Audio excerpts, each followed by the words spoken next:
Question number first देखिए, if we add x to numerator and denominator of a fraction 4:7, the ratio become 2:3, find x। यहाँ पे दिया गया है कि कोई एक फ्रैक्शन है 4:7, उसके न्यूमरेटर और डिनोमिनेटर दोनों में हम x जोड़ते हैं तो हमें नया रेशियो मिलता है कितना, 2:3। तो वो जो x है जो हमने ऐड किया वो निकालिए कितना है। यहाँ पर देखिए रेशियो क्या था, 4:7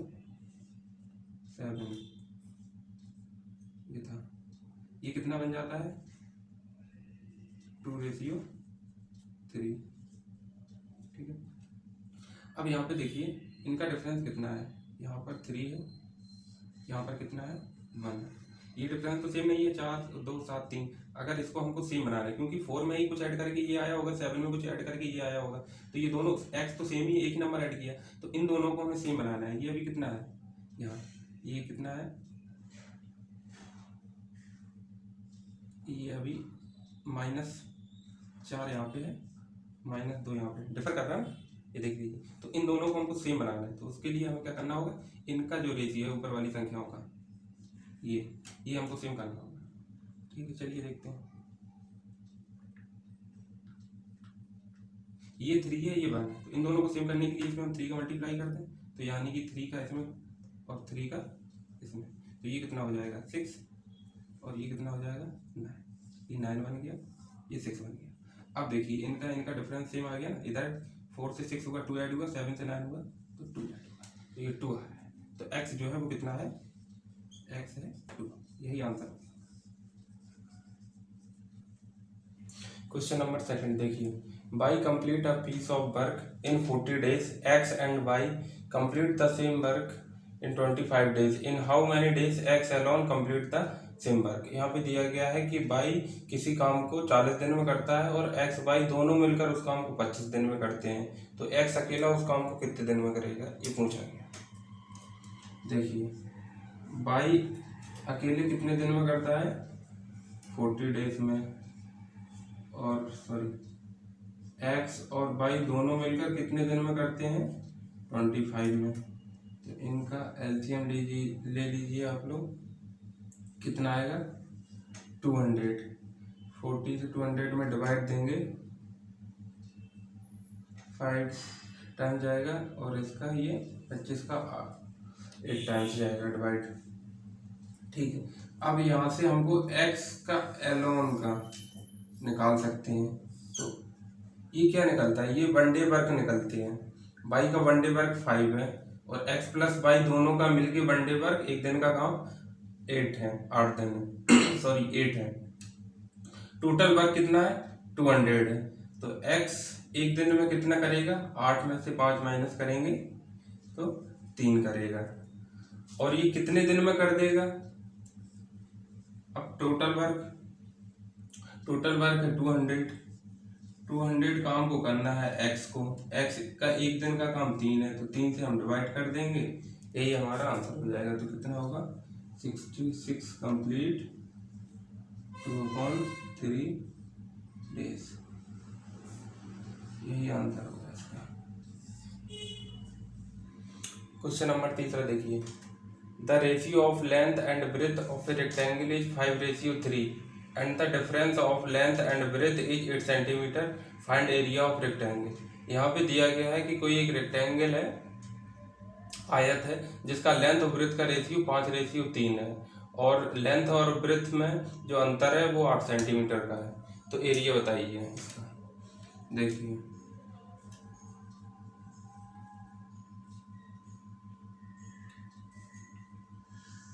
लेंथ और ब्रेथ का रेशियो कितना दिया गया है, 5:3, तो इन दोनों में अंतर कितना दिख रहा है हमें, 2 यूनिट का, 5 और 3 में, और यहाँ पे अंतर कितना बोल रखा है 8 सेंटीमीटर, यानी कि 2 यूनिट की वैल्यू जो है वो कितनी है 8 है, तो यहाँ पे कितने का मल्टीप्लाई हुआ है 4 का।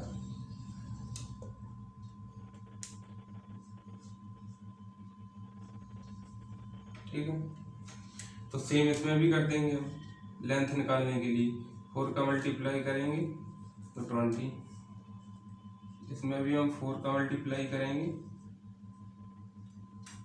तो कितना आएगा 12।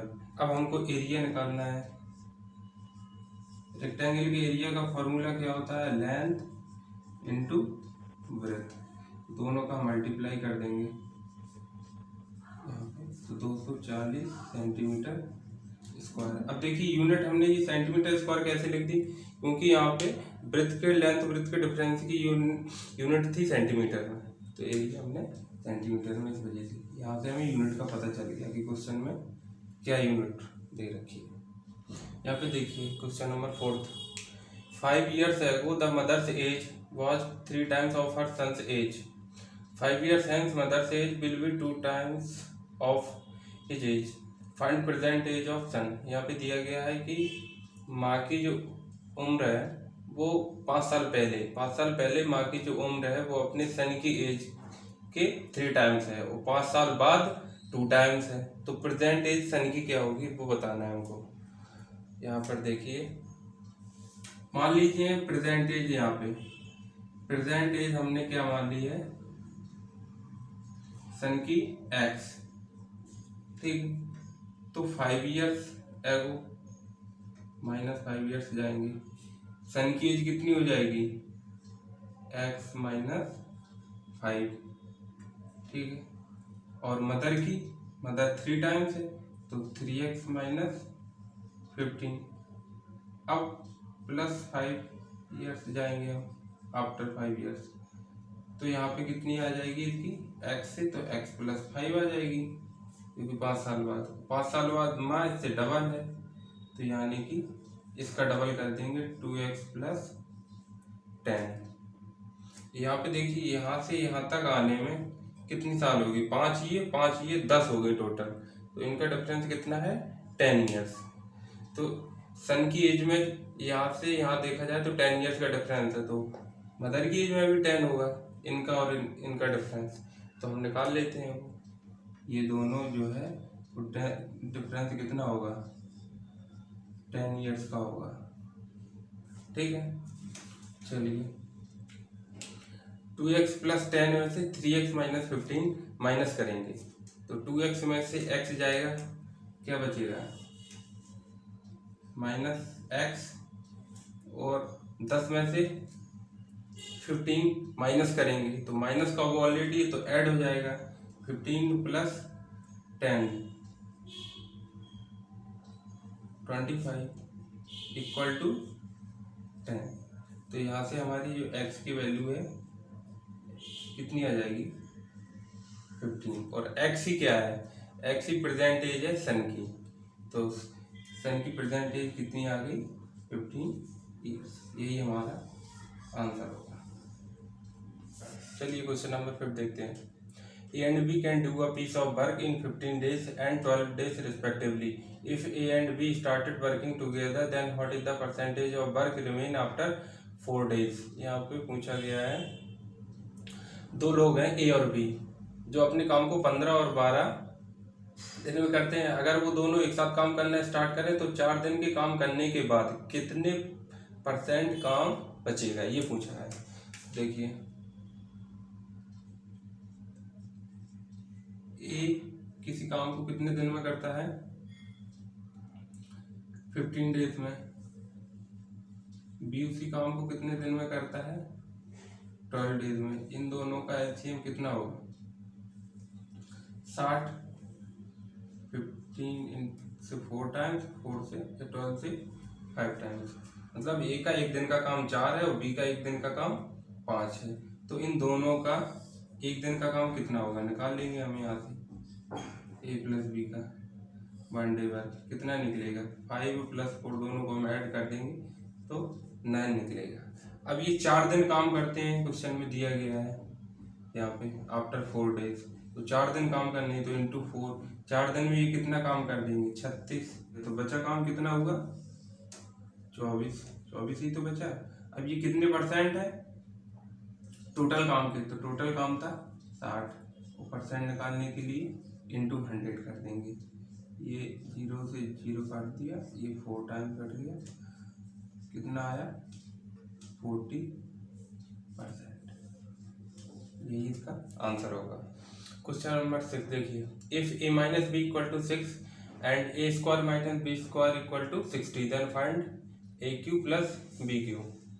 अब यहाँ पे एक चीज देखिए, जो A square minus B square हमको गिवन है 60, यहाँ से हम ए प्लस बी की वैल्यू निकाल लेंगे 10। कैसे निकालेंगे वो देखिए, A square minus B square का फॉर्मूला क्या होता है, A plus B A minus B, और इसकी वैल्यू है 60, ठीक है। और ए माइनस बी की हमको मालूम है 6 जब उधर 10 में डिवाइड होगा तो ए प्लस बी की वैल्यू, सॉरी 6 जब 60 में डिवाइड होगा तो ए प्लस बी की वैल्यू कितनी निकल आएगी 10। और ए माइनस बी की वैल्यू हमको पता है, ये गिवन थी 6। तो यहाँ इन दोनों को इक्वेशन को हम ऐड कर देंगे, तो यहाँ से हम ए की वैल्यू फाइंड आउट कर लेंगे। 2a की 16, ए की 8, और जब ए की 8 आ गई तो चाहे इसमें और चाहे इसमें किसी में भी वैल्यू पुट कर दो ए की, तो बी की निकल आएगी। तो बी की कितनी निकल आएगी 2, ठीक है। अब ए क्यू प्लस बी क्यू की वैल्यू हमको निकालना है, ए क्यू प्लस बी क्यू। ए की वैल्यू है 8, तो 8 का क्यूब करेंगे तो 512, और बी की वैल्यू है 2 का क्यूब करेंगे तो 8, तो कितने निकल के आएगी 500। यही A cube plus B cube की वैल्यू है और यही आंसर। देखिए question number 7, a train and a car having speeds from the same point 72 kilometre per hour and 54 kilometre per hour respectively moving at right angles to each other, what is the distance between them after 20 second. बोला गया है कि एक train है और एक car है, दोनों की स्पीड 72 किलोमीटर पर आवर और 54 किलोमीटर पर आवर। ट्रेन की 72, कार की 54 किलोमीटर, और ये दोनों राइट एंगल ट्राइंगल पे एक ही पॉइंट से मूव करते हैं।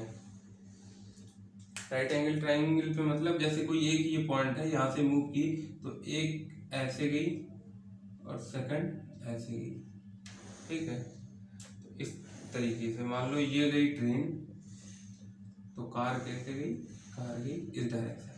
तो 20 सेकंड बाद इनके बीच की दूरी जो होगी, 20 सेकंड बाद मतलब ये पहुंचता सपोज इस पॉइंट पे और ट्रेन पहुंचती इस पॉइंट पे, तो इस और इन दोनों पॉइंट के बीच की जो डिस्टेंस होगी वो क्या होगी, ये हमको निकालना है। देखिए यहाँ पे ट्रेन 20 सेकंड में डिस्टेंस कितनी कवर करेगी, पहले वो निकाल लें हम। ट्रेन की स्पीड क्या है, स्पीड है ट्रेन की 72, इसको हम मीटर पर सेकंड में करने के लिए 5/18 से मल्टीप्लाई करेंगे, 5 को 20 मीटर पर सेकंड, ये हमारी स्पीड आ जाएगी ट्रेन की। और कार की कितनी है 54, इसको भी निकाल लेंगे 5/18 से मल्टीप्लाई करके, इसकी निकल आएगी 15 मीटर पर सेकंड। अब देखिए, अब डिस्टेंस कितनी कवर करेंगे दोनों 20 सेकंड में। डिस्टेंस जो ट्रेन की डिस्टेंस होगी वो कितनी होगी, स्पीड इनटू टाइम, ये तो फार्मूला होता है डिस्टेंस का। स्पीड ट्रेन की कितनी है 20, और टाइम कितना है 20 सेकंड, तो कितना निकल के आएगी 400 मीटर।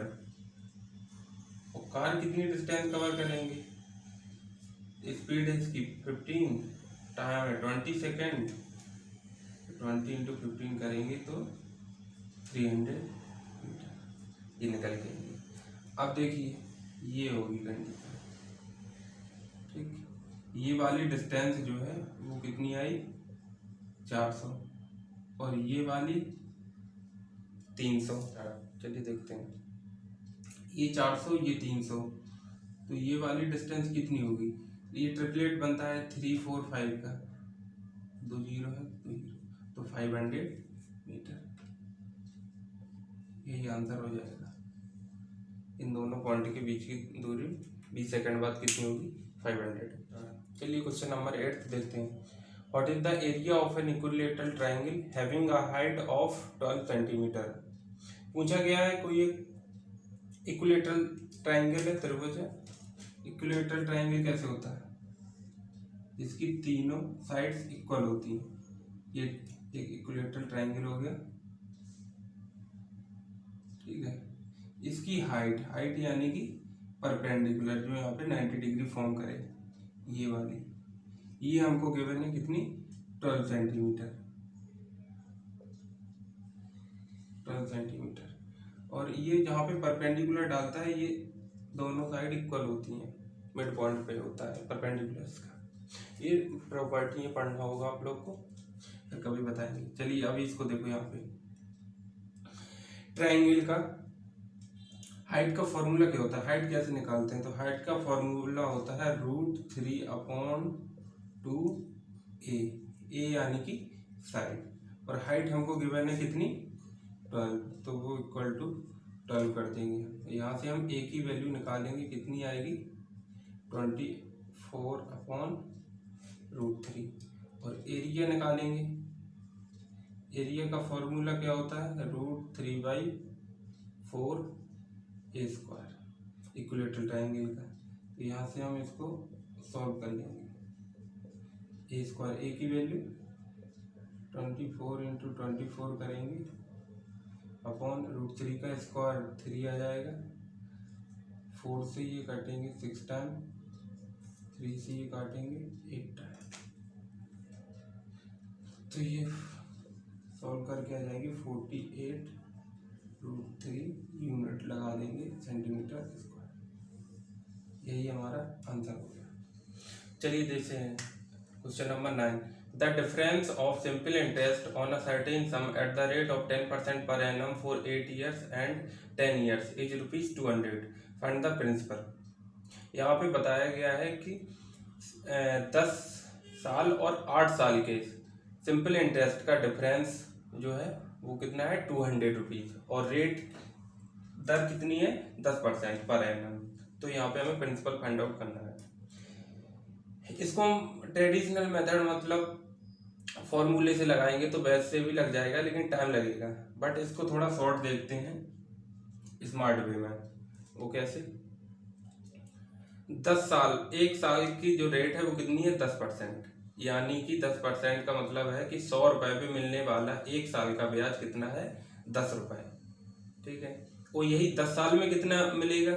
तो 10 ×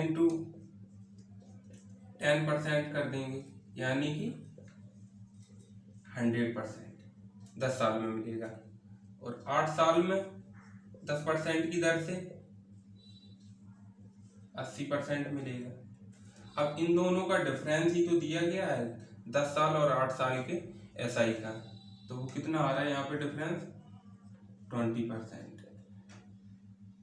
और 20% की वैल्यू कितनी दे रखी है? डिफरेंस हमें एक्चुअली में कितना दे रखा है? 200। तो ये जो है इसकी वैल्यू है 200, और प्रिंसिपल कितना होगा? 100 होगा, 100% होगा अपने आप में। तो 100% की वैल्यू हम निकालेंगे तो निकल के आएगी 1000। तो यहाँ से हमें पता चल गया है